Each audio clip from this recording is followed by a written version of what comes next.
All right, shalom, shalom, it's the brother Kadash. Want to start off by giving our praises to Yahweh, Bahashem, Yahushai, Bahashem, Rakwa, Kodash. I wasn't even going to do a lesson on this, but I've been seeing it. And I remember when they first came out with this, but the Spirit got on me to do a lesson because I seen this little post. And this is talking about the Illinois non-detainable offenses. So right now in Illinois, I live in the capital of Illinois, Springfield, Illinois, right? So this is very big where they're not going to be detaining. Pretty much, I think they also call it like the no cash bond. Pretty much you don't have to spend cash anymore to bond out. They can't detain you. They have to let you go and give you a court date. This is beginning January 1st of 2023, so it's coming up here pretty soon. But I did a video on this on the channel. You will have to find it. But this was a while ago when they first accepted these things. Now they're just coming back out saying it's actually going to be, you know, put into play. So this is the list, right? Well, this is what caught my attention first. It said Illinois' first purge. So people was going around and they're reposting this, and what they're saying is they're saying, look, this is going to be a purge. This is when the purge is going to start, because criminals that commit these crimes. So these are the crimes: aggravated battery. So if you commit aggravated battery, you get arrested. They may take you down, but they have to let you go. They may be able to hold you for like 24 hours, 48 hours, but they have to let you go and give you a court date. Aggravated DUI, you know, you get a DUI. Aggravated fleeing, right? You flee from the police, get away from them. A lot of people do that. Arsenal, burglary, drug-induced homicide, intimidation. A lot of people sell drugs and people die off of them. Intimidation, kidnapping, robbery, second-degree murder, which is crazy that one's even on there. Threatening a public official, right? So you don't have to bond out no more. But you got to watch out, because if the judge deems you like a threat or a danger, then they could hold you, and then you can't bond out. They could hold you until your court date. You will have to get like a speedy trial or something like that, or you want to sit in there forever. But this point is that you're not going to sit in there. You're going to get right out, and then you're going to have a court date. And that people is going against this because Esau, the Edomites, or the Edomites on the street, you know, the Edomites passed this bill, but the Edomites on the street, they are mad. The police are mad about this. You know, you could look up videos on YouTube of, you know, hearings and meetings and police officers complaining about this and everything like that. So people are saying, like, if you let all these criminals out, right, which it's a lot of Israelites, blacks, Latinos, and Native Americans that's mad about this, which makes no sense to me. It's like Stockholm syndrome, right? Because we shouldn't be in there anyways, and then on top of that, you're supposed to be innocent till you're guilty. So this is how it's supposed to be. You suppose if you get a case, any case, you're supposed to be let free and not have to spend your hard-earned working money to bond out until they could prove that you're guilty, until you go to trial or whatever and you get a judgment and then you're sentenced. You're supposed to be free out on the streets as if you're innocent until you're proven guilty. You shouldn't have to pay money in order to do that. So that's how it should be. But our people have Stockholm syndrome. I need to look that up. They have Stockholm syndrome because they're going with what these Edomites, these police are saying, that they're mad about it. Fuck the police. Of course they're going to be mad about it, right? We're mad about being in captivity, that they're mad about it. So now our people like, yeah, they're going to let all these criminals out that commit these crimes and stuff like that, and it's going to be purged on the street. Dummy. The criminals that they're letting out is your brother, your cousins, your family members. So it's a good thing, isn't it?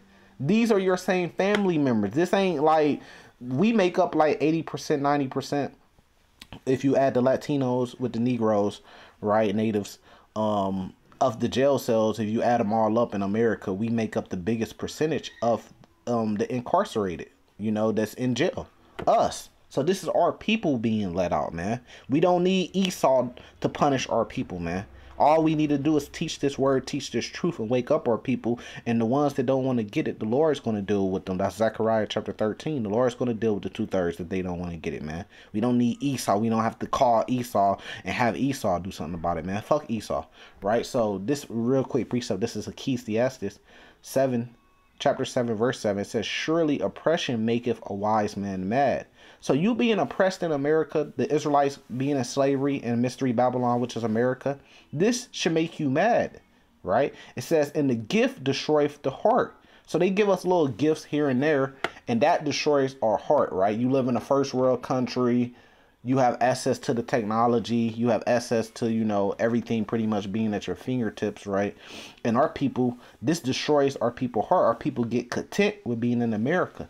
And they start to love America, and they start to follow America ways, which is really following the Edomites, the Caucasian ways, right? Which is, in return, that turns our people into Gentiles. We start living as the Gentiles and following the Gentiles' customs. So we're not even Israelites no more. We're really Gentiles at heart, because we're not being a Jew inwardly, like it says in Romans 2. You have to be a Jew, yeah, by blood, but you have to be a Jew inwardly, meaning that you have to live like an Israelite. You have to keep the law, statutes, and customs of the Lord, not of the Gentiles, right? So, you know, a gift destroys the heart, right? And then you start to think like them and feel like them. This is a good thing. Surely oppression maketh him a wise man mad. You should be mad that we're in captivity. You should be mad that we make up majority of the jail cells, and they hold us in there, and they get us in there, and then they put the bond super high, and everybody in your family poor, and they ain't got $20,000 to go spend to bond you out. They ain't got $30,000, $15,000 cash to go put down, because they put $150,000 bond on you, and you got to pay 10% of that, and that's $15,000 that they have to go get with cash and put down just to bond you out, and then they hold your money. People ain't got money to do that. So the bond system is bullshit, man. Because majority of the time, they're not going to put a small bond on you. If you commit something that's on here aggravated, you getting a $15,000 bond, which means $150,000 bond, $100,000 bond. You have to pay 10, 15K just to get out. But they ain't even proving you guilty yet. They ain't show no proof. You ain't with the trial, and the lawyers got to talking back and forth to prove that you're guilty yet. That hasn't happened yet. So pretty much you're guilty because you're being held in jail because you can't make a cash bond. You're guilty until proven innocent. That's the oppression. Surely oppression maketh a wise man mad. That should make you mad.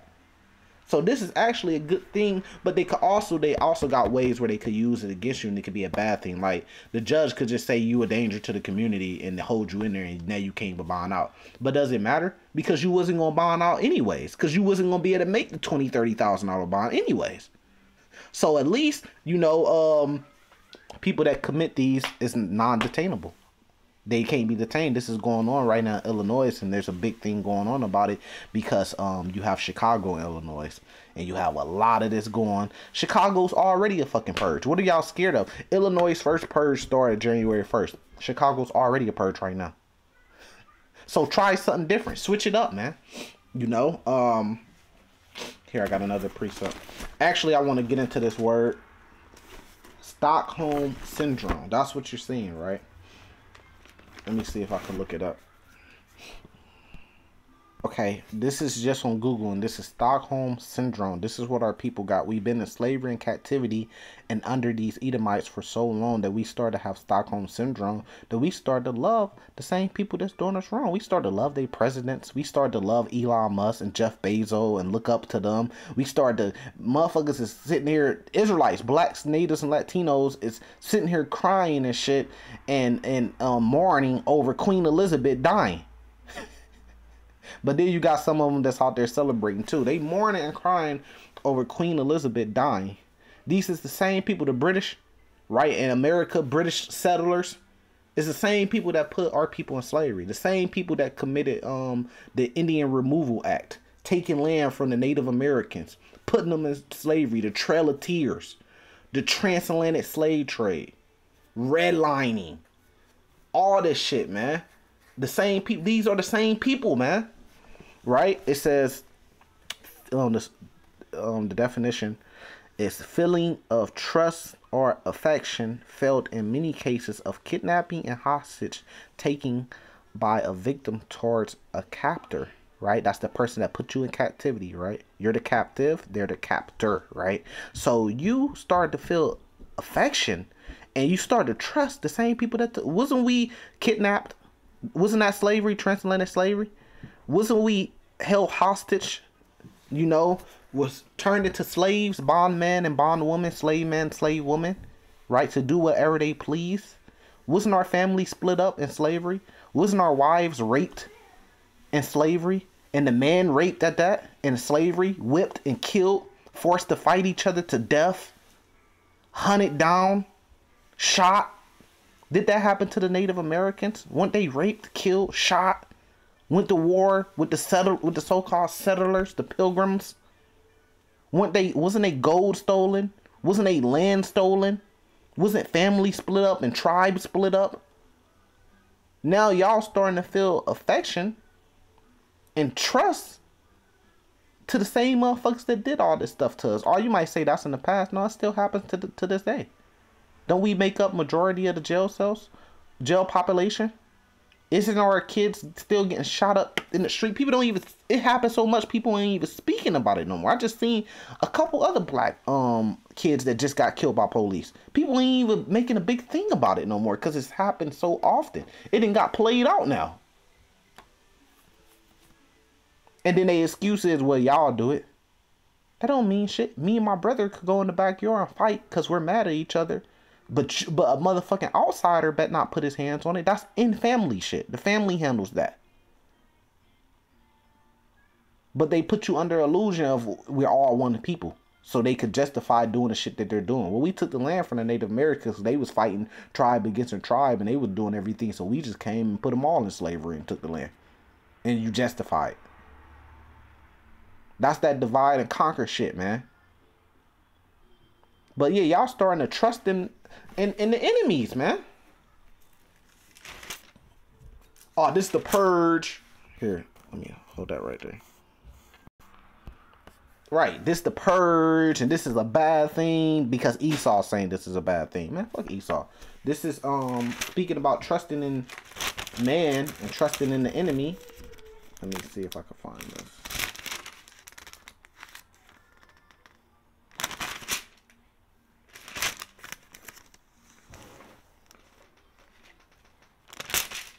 Nope. Let me see. Shit bugs me, man. But that's just what it is. That's why a majority of our people are going to die. Why? Because they're going to be wanting to follow this man. And they're going to follow him all the way to the end. Damn, what was that precept? Here, let me look up something. Oh, sorry. Jeremiah 17:5. I forgot it.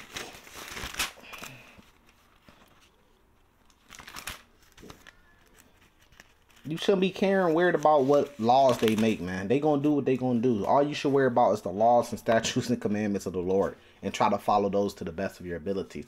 This is Jeremiah 17 verse 5. It says, "Thus saith the Lord, cursed be the man that trusteth in man." What did we just read about Stockholm Syndrome? You trusting in your captor, the one that took you captive. You cursed be the man. You put your trust in man and their laws, but you're supposed to put your trust in the Lord. You're supposed to fear the Lord, man. It says, and make it flesh his arm, meaning make it your power. Your power relies in men. And who heart departed from the Lord. This calls your heart to depart from the Lord. And you start following the other nations. And when your heart depart from the Lord, you become a Gentile.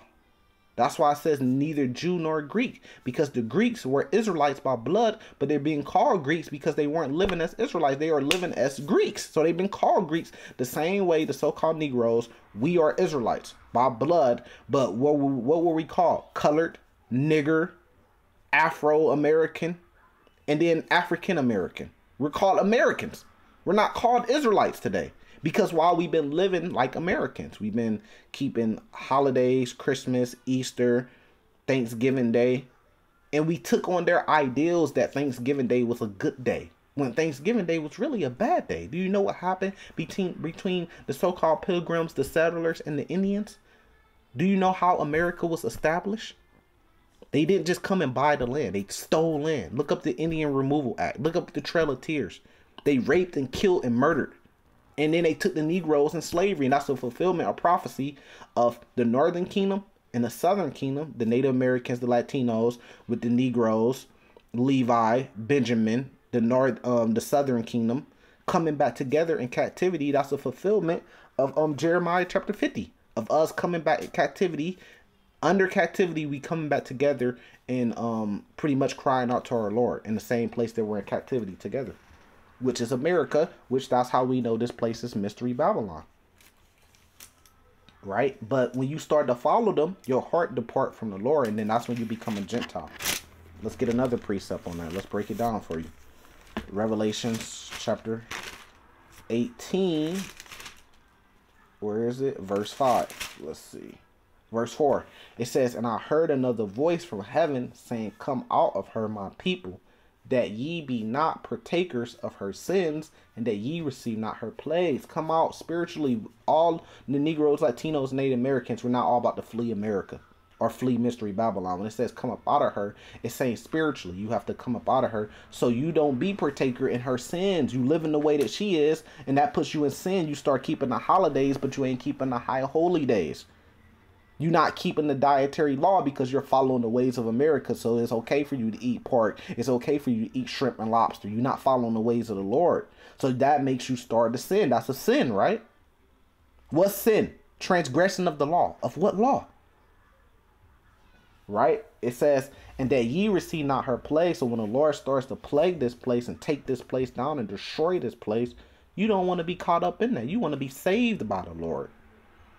You don't want to have to go through much tribulation. We must enter in the kingdom of heaven, but you don't want to have to die on this side. You want to be saved by the Lord. Millions of Israelites are going to be saved by the Lord. 1/3 of all Native Americans, Latinos, and Negroes in America and Mystery Babylon, 1/3. That's still millions of people that's going to be saved. You mean to tell me you can't get one seat? You and your family can't get a seat, a couple seats, or whatever? You got to be a part of the 2/3, the 66.6%, whatever, that's going to be put to death of our people. Zechariah chapter 13, starting at verse 7. You got to come up out of her spiritually, man, so you don't receive these plagues. You got to come up out of that Stockholm syndrome, man. But that's just my say on it. The Illinois non-detainable offenses. With that, I'm going to say salvation to the elect. Shalom.